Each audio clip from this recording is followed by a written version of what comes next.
نبی کریم صلی اللہ تعالیٰ علیہ وسلم جناب بلال حبشی رضی اللہ تعالیٰ عنہ کے قریب سے گزرے تو حضرت بلال کو امیہ بن خلف سخت سزائیں دے رہا تھا، اور حضرت بلال رضی اللہ تعالیٰ عنہ نے اپنی اس تکلیف کو آرام سے بدلنے کی تجویز یہ سوچی تھی کہ وہ جیسے جیسے تکلیف دیتے، مارتے، گرم پتھر آپ کے سینے پہ رکھتے تو حضرت بلال اپنے دل کو تسلی دینے کے لیے کہتے احد احد احد، اللہ ایک ہے، اللہ ایک ہے، اللہ ایک ہے۔ یہ وہ اپنے آپ کو تسلی دینے کے لیے اس جملے کو بار بار دہراتے۔ نبی کریم علیہ السلام وہاں سے گزرے تو کریم نے مسکرا کے اور شفقت کے ساتھ سیدنا بلال حبشی کے سر نور پر دست شفقت رکھا اور فرمایا بلال جس احد احد کو تم پکارتے ہو وہ تمہیں اس تکلیف سے نجات بھی عطا کرے گا۔ اور پھر یہی بات جب جناب صدیق اکبر کو پتہ چلی تو ڈھیر سارا مال لے کر، بلکہ مفسرین نے لکھا ہے آدھا کلو سونا لے کر،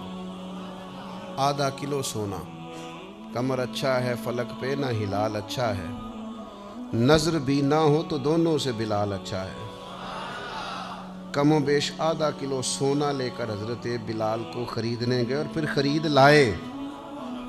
اور صرف حضرت بلال کو نہیں خریدا، جناب عامر بن فہیرہ کو بھی خریدا، حضرت زنیرہ کو بھی خریدا۔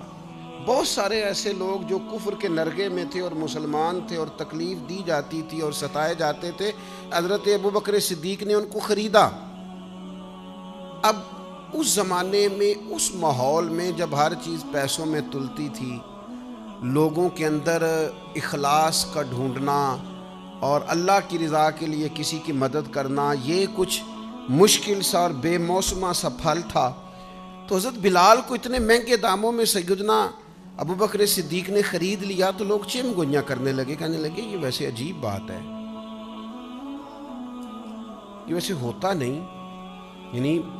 ایک بے موسمہ پھل آ جائے نا کسی جگہ بھی تو لوگ انوکھی انوکھی باتیں کرنے لگ جاتے ہیں، کہتے ہیں یار یہ عجیب بات ہے، یہ کیسے ہو گیا ہے، یہ کیسی انوکھی بات، یہ کیسے ممکن ہے، یہ ہو نہیں سکتا۔ یعنی سارے بندے جھوٹ بول رہے ہوں تو ایک سچ بولے تو انوکھا سا لگتا ہے ذرا۔ تو ایک دور چل رہا ہو نا جس میں چیزیں بک رہی ہیں، خریدی جا رہی ہیں، تو آپ اس میں کہتے ہیں میں فی سبیل اللہ ہوں تو لوگ پریشان ہو جاتے ہیں کہ یہ کیسے ہو سکتا ہے۔ تو اب اس زمانے میں جب حالات اتنے خراب تھے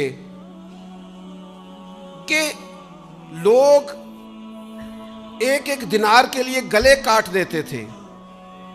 وہاں ایک غلام کو اور حبشی غلام کو اور سیاہ فام غلام کو اتنے مہنگے داموں میں خریدنا کام بڑا مشکل تھا۔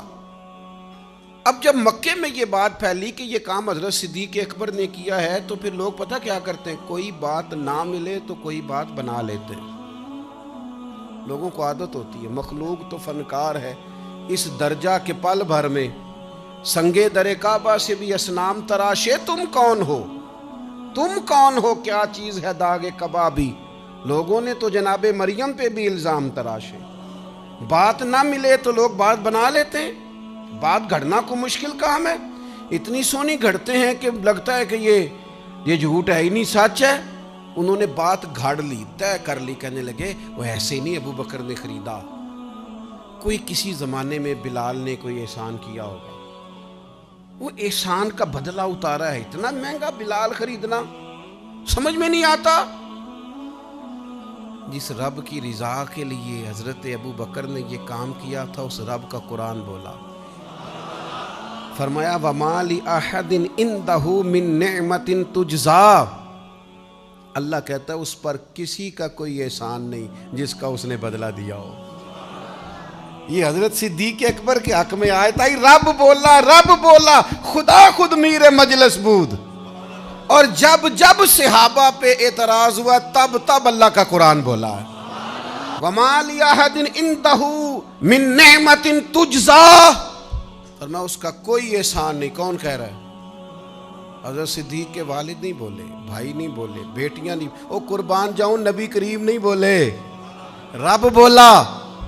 فرمایا اس کا اس پر کوئی احسان نہیں جس کا بدلہ دیا ہو. فرمایا وہ تو صرف اپنے رب کی رضا چاہتا ہے. ابو بکر تو ڈھونڈتے پھرتے ہیں کہیں رب رسول راضی ہو جائیں. یہ سونا کیا ہے, یہ مال کیا ہے, یہ گھر کیا ہے, چاندی کیا ہے, وہ تو میں تو تیری تلاش میں پھرا